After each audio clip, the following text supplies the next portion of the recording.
में देखो प्राथमिक मानवीय क्रियाओं के अंतर्गत हमने पशुपालन पढ़ा, आर्केड व संग्रहण पढ़ा और तीसरे नंबर पर कौन सा है? कृषि। कृषि का अर्थ होता है कि फसलों का उत्पादन करना और पशुओं को पालना। क्या कहलाता है? कृषि कहलाता है। यदि हम इसके संक्षेप में अर्थ की बात करें, संकुचित अर्थ में यदि हम इसकी बात करें तो कृषि का अर्थ होता है फसलों का उत्पादन करना ही क्या कहलाता है? कृषि कहलाता है। और विश्व के विभिन्न जो भाग हैं उन विभिन्न भागों में विभिन्न प्रकार की कृषि प्रणालियां क्या हैं? प्रचलित है। ठीक है, उसमें पहली है जीवन निर्वाह कृषि। तो जीवन निर्वाह कृषि वह कृषि जिसमें फसलों से जो हम उत्पाद प्राप्त करेंगे वो उत्पाद बेचने के काम में नहीं लिया जाता, बल्कि पेट भरने के काम में लिया जाता है, जीवन यापन करने के लिए काम में लिया जाता है। ऐसी कृषि को क्या कहा जाता है? जीवन निर्वाह कृषि कहा जाता है। यानी वह कृषि जिसमें फसलों का जो उत्पादन करते हैं उसका मूल उद्देश्य ये होता है कि उनसे हमने जो उत्पाद प्राप्त किए हैं उनका हम जीवन यापन करने के लिए क्या करते हैं? उपयोग करते हैं। आज भी विश्व में विभिन्न जनजातियां हैं जो दुर्गम, पर्वतीय, मरुस्थलीय, उष्णकटिबंधीय, शीत कटिबंधीय क्षेत्रों में निवास करती है। उन जनजातियों के द्वारा की जाने वाली जो कृषि है वो जीवन निर्वाह करने के लिए की जाती है, अपना जीवन गुजारने के लिए की जाती है। इस कृषि को दो भागों में क्या किया जाता है? विभाजित किया जाता है। एक है आदिम कालीन निर्वाह कृषि और दूसरी कौन सी है? गहन निर्वाह कृषि। अब देखो, आदिम का अर्थ होता है प्राचीन। आदिम का क्या अर्थ होता है? प्राचीन। काल का क्या मतलब होता है? समय। निर्वाह का क्या मतलब होता है? जीवन यापन करना, है ना। यानी प्राचीन कालीन समय से जो कृषि की परंपरा चली आ रही है ना, उसको क्या कहा जाता है? आदिम कालीन निर्वाह कृषि कहलाती है। यानी प्राचीन कालीन समय से लोग ऐसी कृषि प्रणाली करते हैं या ऐसी कृषि फसलों का उत्पादन करते हैं या ऐसा कृषि कार्य करते हैं जिसका मूल उद्देश्य क्या है? जीवन निर्वाह का होता है। अब देखो, इसमें पहली है आदिम कालीन निर्वाह कृषि और इस कृषि को क्या बोला जाता है? स्थानांतरणशील कृषि भी बोला जाता है। इसमें होता यह है कि आदिवासी जो जनजातियां होती हैं जो पर्वत दुर्गमीय क्षेत्रों में निवास करती है ना, उन जनजातियों के द्वारा क्या किया जाता है? भूखंड पर जो वनस्पति पाई जाती है, भूखंड पर क्या पाई जाती है? जो वनस्पति पाई जाती है, या तो उसको क्या कर दिया जाता है? काटा जाता है, या उसको क्या कर दिया जाता है? दहन कर दिया जाता है, उसको जला दिया जाता है। इसमें सबसे पहले वनस्पति को, घास फूस वगैरह, उसको या तो जलाया जाता है या काटकर भूखंड होता है उसको क्या किया जाता है? साफ किया जाता है। ठीक है, फिर स्थानीय औजारों की सहायता से, जैसे कुदाली है, फावड़ा है, आदि औजारों की सहायता से बीजों का क्या किया जाता है? छिड़काव किया जाता है। ये परंपरागत औजार क्या करते हैं? ये कृषि कार्य करने के लिए काम में लेते हैं। 2-3 वर्षों तक वहाँ क्या करते हैं भाई? कृषि करते हैं। जब जलाते हैं, जलाने से जो राख होती है वो मिट्टी की उर्वरकता बढ़ाने में क्या रहती है? सहायक रहती है। उसको मृदा की उर्वरकता बढ़ाने में ये लोग क्या करते हैं? काम में लेते हैं। फिर 2-3 साल बाद में वो जिस क्षेत्र में कृषि करते हैं वो क्षेत्र अनुपजाऊ होता है, उस क्षेत्र को क्या कर दिया जाता है? छोड़ दिया जाता है और दूसरे स्थान पर जाकर यही प्रक्रिया क्या की जाती है? अपनाई जाती है, दोहराई जाती है। और इसलिए इसको क्या कहा जाता है? स्थानांतरणशील कृषि भी कहा जाता है। ऐसी कृषि क्या कहलाती है? स्थानांतरण कृषि कहलाती है, क्योंकि इसमें एक जगह से दूसरी जगह क्या, एक जगह से दूसरी जगह क्या कर लेते हैं? बदल लेते हैं, है ना। तो इसको इसलिए क्या कहा जाता है? स्थानांतरण कृषि के नाम से भी क्या किया जाता है? पुकारा जाता है। उसके बाद में देखो, यदि हम इसकी क्षेत्र की बात करें तो मध्य अमेरिका व दक्षिणी अमेरिका, मध्य अमेरिका और दक्षिणी अमेरिका, अमेरिका का जो मध्य भाग और दक्षिणी भाग है, मध्य अफ्रीका में भूमध्य रेखा के दोनों ओर और दक्षिणी पूर्वी एशिया के जो पर्वतीय, दुर्गम और उष्णकटिबंधीय जो क्षेत्र है वहां पर किस प्रकार की कृषि की जाती है? स्थानांतरणशील कृषि की जाती है। यदि इसकी विशेषताओं की बात करें तो इसमें देखो, भूखंड पर पाए जाने वाली जो वनस्पति होती है उसको क्या किया जाता है? काटा जाता है या जलाया जाता है। इसलिए इस कृषि को दहन कृषि के नाम से भी क्या किया जाता है, पुकारा जाता है, जाना जाता है। क्योंकि भूखंड पर पाई जाने वाली जो वनस्पतियां हैं उसको साफ करने के लिए क्या किया जाता है, जलाया जाता है। इसलिए इस कृषि को क्या कहा जाता है, दहन कृषि के नाम से भी पुकारा जाता है। उसके बाद में खाद्यान्न फसलें उगाई जाती है। इस कृषि में केवल क्या उगाई जाती है, खाद्यान्न फसलें। खाद्यान्न फसलें वो फसलें होती हैं जो खाने के क्या आती हैं, काम में आती हैं। उन फसलों को इसके अंतर्गत क्या किया जाता है, उगाया जाता है। भाई लोगों का उद्देश्य किसका है, जीवन निर्वाह करने का उद्देश्य, जीवन गुजारने का उद्देश्य है कि जो भी उत्पाद कृषि से प्राप्त होगा उससे ये लोग क्या करते हैं, पेट भरते हैं। इसलिए केवल इसमें कौन सी फसलें उगाई जाती हैं, खाद्यान्न फसलें उगाई जाती हैं। खेतों का आकार क्या पाया जाता है, छोटा पाया जाता है।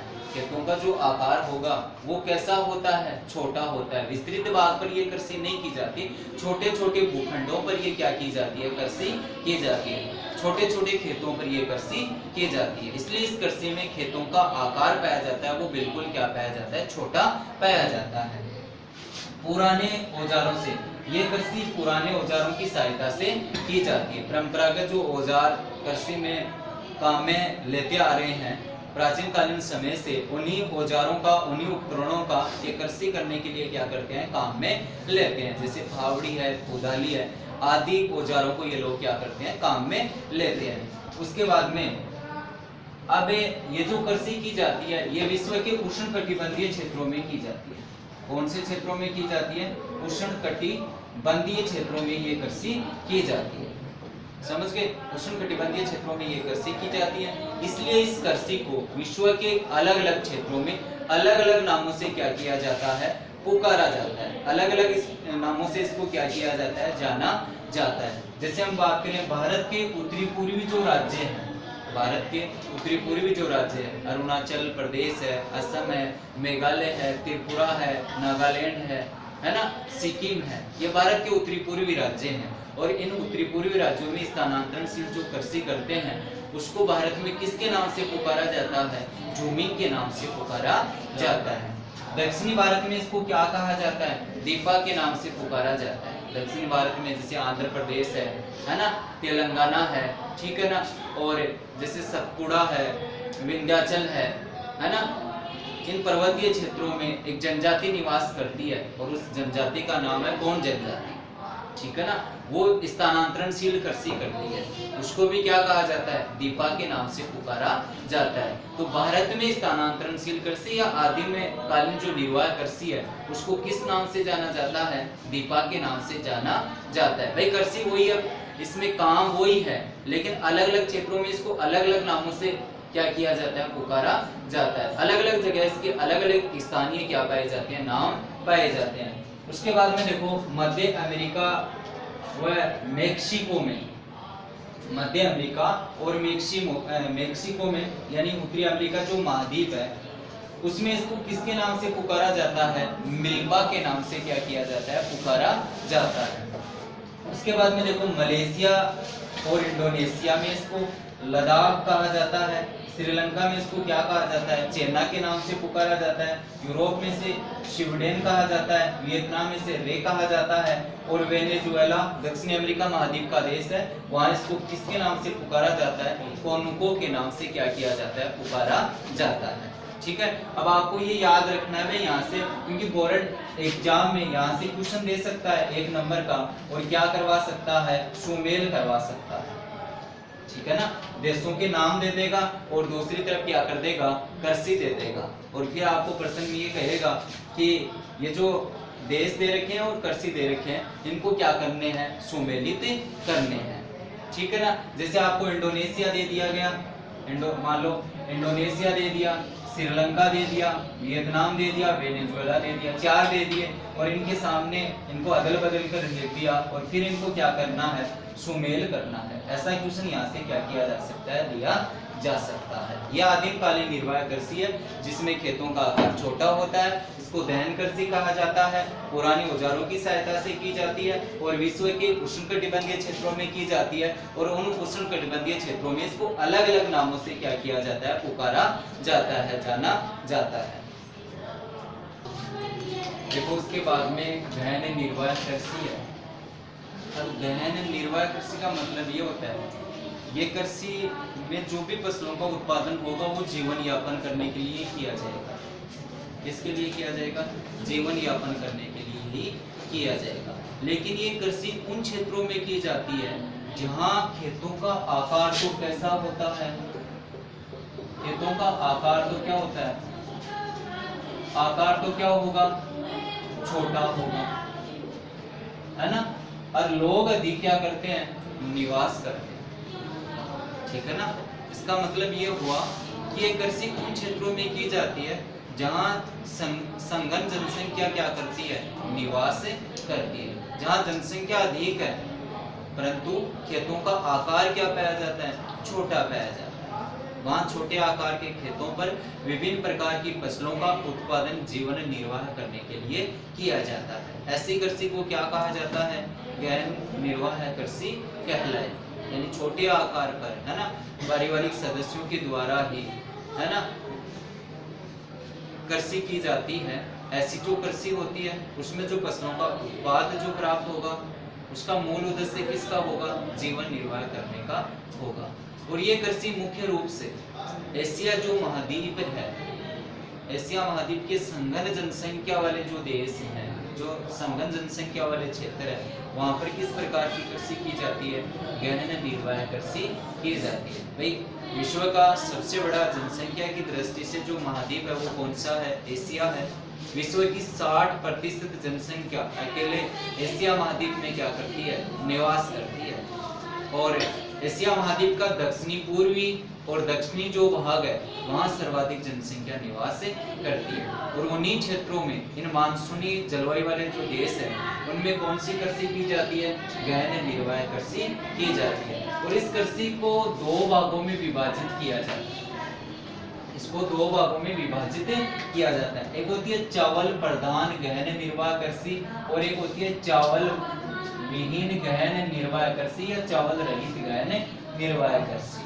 यानी देखो नाम से स्पष्ट हो रहा है ना, चावल प्रधान गहन निर्वाह कृषि, इसमें मुख्य जो फसल होगी वो कौन सी होगी, चावल होगी, ठीक है ना। अब देखो वो क्षेत्र जहाँ वर्षा 100 सेंटीमीटर से क्या होती है, अधिक होती है, उन भागों में चावल प्रधान गहन निर्वाह कृषि की जाती है। यानी मुख्य जो फसल होती है वो कौन सी होती है, चावल होती है। और चावल ऐसी फसल है उसको अधिक जल की क्या होती है, आवश्यकता होती है, तो केवल इसमें चावल की फसल को उगाया जाता है और उन्हीं क्षेत्रों में उगाया जाता है जहाँ वर्षा 100 सेंटीमीटर से क्या होती है, अधिक होती है, ठीक है ना। उसके बाद में प्रमुख फसल की बात करें तो चावल है। उसके बाद में इसकी विशेषताओं की बात करें तो भूमि का गहन उपयोग किया जाता है। अब भाई भूमि का गहन उपयोग होगा क्योंकि जनसंख्या क्या पाई जाती है, अधिक पाई जाती है, और खेतों का आकार क्या पाया जाता है, छोटा पाया जाता है। इसलिए गहन तरीके से जो भूमि है उसका क्या किया जाता है, उपयोग किया जाता है। किसान का संपूर्ण परिवार कार्य करता है। इस कृषि में किसान का जो संपूर्ण परिवार के जो सदस्य होंगे उनके द्वारा क्या किया जाएगा, कार्य किया जाएगा। भाई खेतों का आकार यदि बड़ा हो और जनसंख्या कम हो तब तो कार्य किससे होगा, मशीनों से होगा, क्योंकि पर्याप्त क्या नहीं रहेंगे, मजदूर नहीं रहेंगे। परंतु ऐसी जो कृषि है उसका मूल उद्देश्य किसका है, जीवन निर्वाह करने का ही है ना। और ऐसी कृषि के परिवार है उनमें जनसंख्या क्या पाई जाती है, अधिक पाई जाती है, इसलिए मशीनों का उपयोग क्या होता है, कम होता है। परिवार के पारिवारिक सदस्यों के द्वारा ही क्या किया जाता है, इसमें फसलों का उत्पादन किया जाता है, कृषि का कार्य किया जाता है। मानवीय श्रम का अधिक उपयोग होता है, यानी मशीनी शक्ति का उपयोग कम किया जाता है, और मानव जो श्रम है, शारीरिक अक्षमता है, उसका अधिक क्या होता है, उपयोग होता है। गोबर और हरी खाद का क्या किया जाता है, उपयोग किया जाता है। मिट्टी का उपजाऊपन बढ़ाने के लिए ये लोग पशुओं से जो गोबर की खाद प्राप्त होती है उसका उपयोग अपने खेतों में करते हैं, जिससे मिट्टी की उर्वरता शक्ति में क्या हो, वृद्धि हो। प्रति इकाई उत्पादन अधिक होता है परंतु प्रति व्यक्ति उत्पादन कम होता है। यदि भूमि के आकार की दृष्टि से देखा जाए, खेत के आकार की दृष्टि से देखा जाए तब तो उत्पादन क्या होता है, अधिक होता है। लेकिन प्रति व्यक्ति की दृष्टि से देखा जाए तो उत्पादन क्या होता है, कम होता है। जैसे मान लो एक गृह परिवार है और क परिवार के पास में मान लो 5 बीघा जमीन है, ठीक है ना, ठीक है। ये 5 बीघा जमीन पर क्या करता है, कृषि करता है। एक परिवार ख परिवार है और इसके पास में 5 बीघा जमीन है, ये भी 5 बीघा पर क्या करता है, कृषि करता है। इस परिवार में केवल 3 सदस्य हैं, इस परिवार में 10 सदस्य हैं, है ना। अब बताओ यहाँ भूमि की दृष्टि से तो उत्पादन क्या होगा, अधिक होगा। जैसे मान लो यहाँ 15 बोरियां चावल की होगी, है ना, और यहाँ मान लो 15 बोरियां चावल की होगी। अब यदि प्रति व्यक्ति के हिसाब से देखें तो प्रत्येक व्यक्ति के हिसाब से 3-3 बोरियों का क्या हुआ है, उत्पादन हुआ है ना। लेकिन यहाँ प्रति व्यक्ति उत्पादन क्या हुआ है, अधिक हुआ है, और भूमि की दृष्टि से उत्पादन क्या हुआ है, कम हुआ है। लेकिन ख वाले में देखें तो 15 बोरियां हुई है, सदस्य कितने हैं, 10 सदस्य। सदस्य कितने हुए, ज्यादा हो गए, तो इनकी तुलना में ये उत्पादन क्या हुआ, कम हुआ। लेकिन भूमि की तुलना में उत्पादन क्या हुआ, अधिक हुआ। भाई बीघा की कितनी बोरियां हो गई, 3 बोरियां हो गई, तो भूमि के हिसाब से तो क्या हुआ है, ज्यादा हुआ है। क्यों हुआ है ऐसा, क्योंकि ये कृषि उन क्षेत्रों में की जाती है जहां भूमि का आकार छोटा और जनसंख्या क्या पाई जाती है, अधिक पाई जाती है। तो प्रति व्यक्ति उत्पादन है वो तो क्या होता है, अधिक होता है। प्रति बीघा के हिसाब से देखा जाए, प्रति भूमि क्षेत्रफल की दृष्टि से देखा जाए तो उत्पादन अधिक होता है। परंतु यदि पारिवारिक सदस्यों की दृष्टि से देखा जाए, है ना, तब उत्पादन क्या होता है, प्रति व्यक्ति कम होता है। उसके बाद में देखो इसका दूसरा प्रकार है चावल रहित गहन निर्वाह कृषि। वह देखो नाम से स्पष्ट हो रहा है कि इसमें वो उन फसलों का उत्पादन किया जाता है, उन फसलों का उत्पादन किया जाता है, किसका नहीं किया जाता, चावल का नहीं किया जाता। चावल के अलावा फसलों का क्या होता है, इसमें उत्पादन होता है। और यह उन क्षेत्रों में की जाती है जहां वर्षा 100 सेंटीमीटर से क्या होती है, कम होती है। उन भागों में किस प्रकार की कृषि की जाती है, चावल रहित गहन निर्वाह कृषि की जाती है। भाई वहां चावल की फसल का उत्पादन नहीं होता, अन्य फसलों का क्या किया जाता है, उत्पादन किया जाता है। जैसे गेहूं है, जौ है, बाजरा है, आदि फसलों का क्या किया जाता है, उत्पादन किया जाता है।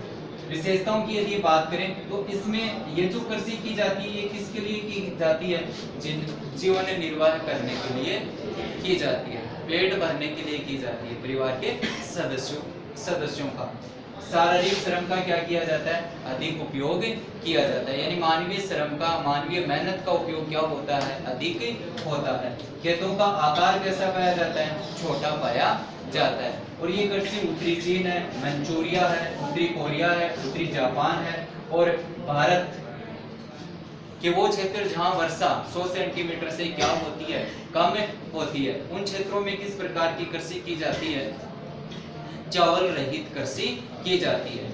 और ये जो कृषि है चावल प्रधान गहन निर्वाह कृषि एशिया में इंडोनेशिया है, मलेशिया है, भारत के तटवर्ती जो क्षेत्र हैं जहाँ वर्षा क्या होती है, अधिक होती है, चीन के तटवर्ती जो क्षेत्र है ना, उन क्षेत्रों में किस प्रकार की कृषि की जाती है, चावल प्रधान गहन निर्वाह कृषि की जाती है। बल्कि एशिया महाद्वीप के दक्षिणी पूर्वी जो देश है, उत्तरी चीन, मंचूरिया, उत्तरी कोरिया और उत्तरी जापान और भारत, वहां पर किस प्रकार की कृषि की जाती है, चावल रहित कृषि की जाती है। क्योंकि इन क्षेत्रों की जो जलवायु है, इन क्षेत्रों की जो जलवायु है वो चावल के लिए क्या नहीं पाई जाती, अनुकूल नहीं पाई जाती। भौगोलिक जो परिस्थितियां हैं वो इनके लिए अनुकूल नहीं पाई जाती, वर्षा है, मिट्टी का प्रकार है आदि इनके लिए अनुकूल नहीं है। इसलिए इन क्षेत्रों में किस प्रकार की कृषि करते हैं, चावल रहित गहन निर्वाह कृषि करते हैं।